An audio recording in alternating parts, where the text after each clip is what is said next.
Hey, what's up, guys? Welcome to week 53 of Books Being Sick. I am going to continue saying the weeks because a lot of people wanted me to. I just thought it was annoying. I thought it would be annoying for me to keep doing it, but if you want me to keep tally on the weeks, happy to do so. So this is technically week 53. Thanks for being here. Talking about some books today. We got some books to talk about, but right off the bat, I have to talk about the book club battle that has been happening over on my Patreon, which is where I host my book club, the Sick Book Club. We have some drama happening in the book club. This is the spiciest situation that I've ever been in, at least since, well, not ever been in, but since the book club has started for sure. And what I can tell you is that we are doing a romance sort of month for February. And I was kind of like, oh, this will be easy breezy. We're doing like what is, I think, described as literary romance. So we had books like Wuthering Heights, Atonement, This Is How You Lose the Time War. Sorry, let me find the thing. Pride and Prejudice, Unbearable Lightness of Being, Jane Eyre, I don't know, Book Lovers, Love in the Time of Cholera, things like that. Books like that. Romance-ish, but kind of not full-blown, whatever. So, Atonement was looking really good. Atonement looked like it was going to win. But then, a book club member, whose name I will not mention, Connor Lewis, said that he does not want this book to win. And he started this campaign, basically, in the chats for people to move their votes over to the Ministry of Time, which is the book that he would prefer to read. Now, a lot of people were on board with this gentleman because a lot of people started changing their votes because you can, after you vote for a thing in the poll, if the poll hasn't closed yet, you can change it whenever you want. And so a lot of people changed their votes to Ministry of Time, but then a lot of silent people who were not saying anything moved their votes to Atonement to try and battle back. But then, in the midst of all this, Wuthering Heights was just kind of quietly like, no, I'm going to win. So it was doing really well too. Oh my gosh, everybody's freaking out. So what I did was, I was like, okay, we're going to do the final poll, and I'm going to just pick the top five. The top five were This Is How You Lose the Time War, Ministry of Time, Wuthering Heights, Atonement, and Normal People. Time War and Normal People, they got like 10% each. They did okay, but they were just nowhere near winning. Ministry of Time, Wuthering Heights, and Atonement pretty much all they were within like 1% of each other. So I decided to do a final poll, part 2, with just Ministry of Time, Wuthering Heights, and Atonement. And it hasn't worked. It's not worked because basically Atonement now was winning and now it's in third place because people are battling back and forth between Wuthering Heights and Ministry of Time. Now people are like, what? I thought Atonement was winning. What the heck's going on? But the chat last night, the community chat, I don't want to sound like I have not much of a life, because that is indeed true. But it had to have been one of the most entertaining, fun nights I've had in quite some time. I was laughing for about 4 hours straight. Hundreds of comments came in. People just kind of arguing back and forth, battling back and forth, all in good nature.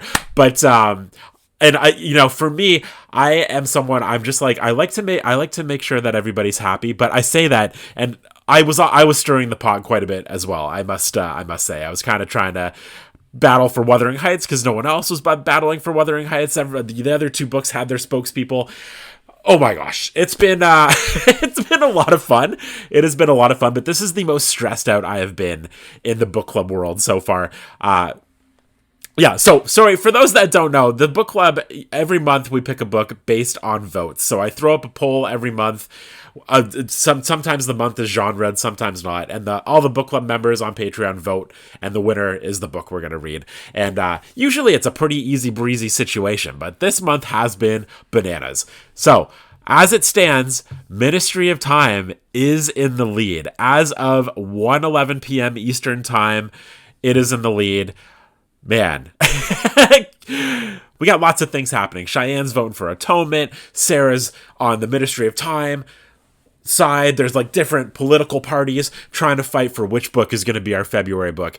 And it's just been a great time. These are people that are in the book club, these names that I'm saying. As it stands, Ministry of Time has 39%. It is in the lead. Wuthering Heights has 33%. It has dropped significantly. It was in the lead for quite some time. Quite some time, meaning a few hours. Atonement is in third place with 27%. Who knows? You never know. This poll closes tomorrow, Friday. If it ends up being a night like last night, I'm sure there's going to be some maneuverability in that poll. So anyways, I just wanted to share that with you. It has been a very, very entertaining 24 hours over on the Patreon. What a good situation. I hope that every poll from here on out has some sort of dramatic battle like this, because it has been a very, very good time. Anywho, moving on. So that is book club life. I've got a few things to share with you here. I am still, I can't believe it. I feel like I've been reading this book longer than I've read any other book in my life. I am still reading Demon Copperhead. I'm trying to get to my spot here. My thing fell out. So, I'm still reading Demon Copperhead. I have this much left here. I'm gonna finish it by this weekend is my goal.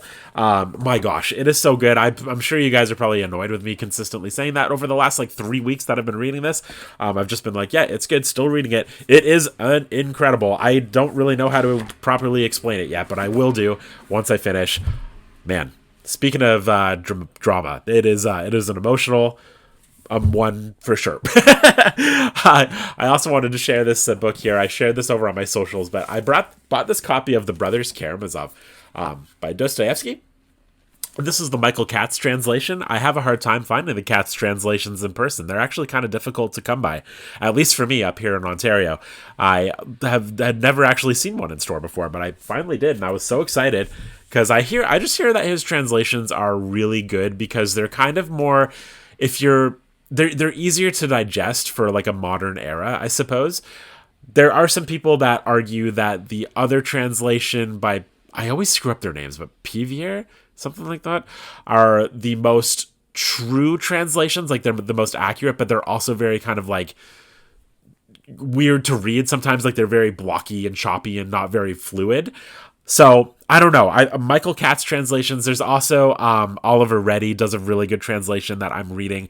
I'm reading his translation of Crime and Punishment right now, and it's pretty phenomenal. So, anyways, excited to give Michael Katz a try. And look at the flop on this. I posted that this is the floppiest book I have. Look at this. It's just insane. You know. I don't know what kind of bird does that, but look, it's just so fluid. You'd get to Florida from here in like 2 hours, probably flying like that.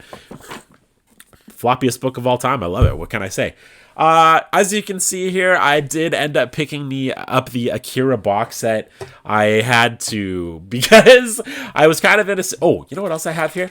I have this dose shot here. Let me shake that. I'm going to have this right now because I had been meaning to have this for the last few hours. It's been sitting on my desk. This is not a sponsorship, but these are these little like turmeric and ginger shots that you can do. Oh my gosh. They're really spicy, but they're really, really good. Good for your tummy. Good for your life.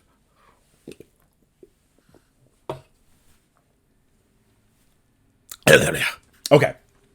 All right. So I did end up getting the Akira box set because I'm loving Akira. I love that first book so much, and I bought it in paperback, which I have right here. And it was just a really, really fun read. I enjoyed the life out of it. And I was having a hard time finding number 2 in this paperback. Obviously, I could just get it online, but I like buying things in store. I like searching around. I like the hunt. I like the game and the sort of hide-and-seek sort of situation of it. I knew this was at my closest bookstore, and the problem is it's very expensive. This was a very irresponsible purchase. You know, the bills are piling up. And I was like, no, I'm going to buy this box set instead. Because if I bought book 2 in softcover, I'm kind of stuck to the softcovers. Because at that point, it's like, it doesn't make a lot of sense to get this unless you just want it for collector's sake. I'm reading these. And so I was like, well, if I buy this now, I only have book 1 in paperback. So it's fine. I'll get book 2, 3, 4, 5, and 6. Isn't this beautiful, by the way? It's so gorgeous. It's so heavy. I dropped it the other time I tried to show this off, but really, really pretty. The colors are just awesome. I just love looking at it. It comes with an Akira Club book with a bunch of art and stuff in it that is not seen in these 6 books here. And I am coming up to book 4 currently. and I'm just loving my life. Akira has been such a fun time. Not something I ever would have expected to love as much as I do. I've never read manga before, and I'm intending to continue that, journey in my life too, because this has been phenomenal. I hear that, Death Note is really good. So I've got some good recommendations in the comments in the past for other mangas that I should check out. I feel like I'm going to sneeze. And I'm going to do that for sure, but going to get through Akira first. And what I'm excited about is once I'm through Akira, I'm going to watch the Akira movie, which I hear is just so good. I'm probably gonna try and pick it up on like Blu-ray or something like that, and just have a really nice sit down watch once I'm finished all of the books here, which will hopefully be quite soon. Because yeah, I want to see it. Oh man. Okay, so moving on. I did share this over on the socials as well, but I picked out some nonfiction books that I'm going to be reading this year that I thought maybe you might be interested in also hearing about if you hadn't seen that video already. I've got Into Thin Air here. This is by John Krakauer. This I'm looking forward to because it's about the Mount Everest disaster in the 90s, and John Krakauer was actually there summiting Everest when it happened and was right in the mix of it. And so this is his personal account of what happened. And it's just, by all accounts, just so good. Like, I can't believe I haven't read this yet. This book has been on my shelf for probably 2 years, maybe. I still haven't gotten to it. This is the year, and I can't wait. I also picked up Endurance. I finally found Endurance. I've been looking for this for quite some time. It's never on the shelf, but it finally was. This is by Alfred Lansing, about Shackleton's journey into the Arctic with his crew, and just the ultimate tale of survival, I want to say. I know a lot about that story already. I've seen like the show, the Discovery show, and I've seen I've all read little bits and pieces and watched little YouTube videos and stuff like that, because that whole story fascinates me so much. As soon as I read The Terror, I got right into this. Similar-ish stories, right? But anyway, I also have Evicted by Matthew Desmond. This is a story of 8 different families that are facing eviction, and it's just kind of a highlight of poverty and just the struggles that people go through, and it's apparently very insightful, which I'm looking. I don't really know much more than that, but I'm looking forward to checking this out. It did win the Pulitzer Prize, and that is Evicted. I have Midnight in Chernobyl here by Adam Higginbotham, which is just a great name. Higginbotham, love it. Midnight in Chernobyl, the untold story of the world's greatest nuclear disaster. Everybody knows Chernobyl, but to be honest with you, I don't know a lot about it. I know Chernobyl. I know the situation, kind of. But the lead up, what actually happened, the aftermath, I don't really know a lot of details. I don't really know a lot of any of that. So looking forward to this. I also hear that series that they did, I want to say it might have been HBO. I can't remember, though. Was really good as well. People keep telling me to check that out. I don't watch a lot of shows, if I'm honest, but I will check that out once I read the book. Finally here, I do have Bad Blood. This is by John Carreyrou. And this is about a Silicon Valley startup called Theranos that you may have heard of. It was a company that basically they were going to be able to run hundreds of blood tests through a single finger prick on your finger. It seemed like a amazing thing, I guess. And it ended up just being a total fraud, I suppose, or there was a lot of fraud. It ended up being like one of the biggest fraud cases in history. So many crazy things happened. I'm told that it's like kind of Wolf of Wall Streety, but like even worse somehow. So really looking forward to checking that one out.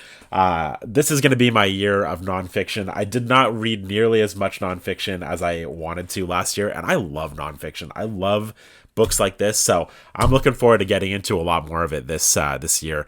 Let me know what nonfiction books you're reading this year. Throw some recommendations at me. I always read them, and I love learning about new books that I didn't know about before. So please do let me know some favorites of yours or some that you're intending to read this year. You know what I mean?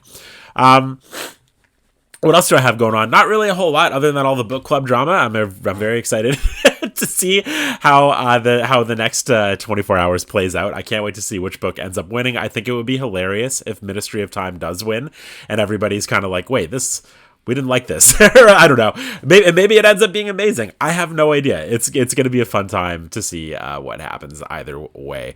I also, you know what? I was thinking, speaking of stuff, I want to resubscribe to the Criterion channel, and I'm saying that out loud to the camera so that I don't forget. I got to spend more time, like, when I finally hit the couch at night and I'm like, okay, I'm gonna like just unwind for an hour and I'm not reading. I just kind of look through Netflix and all the other things constantly, and I'm like, meh.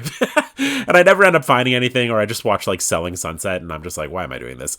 So I want to get the Criterion channel because there's so many amazing things on there that I would love to spend my time watching. Every time I do have the Criterion channel, I do a little search around on there. It is like, it's the best. It's right up my alley. Everything on there is like amazing. So I watched this Russian war movie. I think it's Russian, called Come and See. It's from the 60s, I believe. And it is one of the most devastating movies I've ever seen, but just brilliant. It is so good. Anyways, I think I'm done talking for now. I don't know. This has been week 53. Thank you for your patience. Thanks for listening to me talk randomly. And we'll be back. I'll be back at some point. You know what I mean? Okay. Love you. See you later.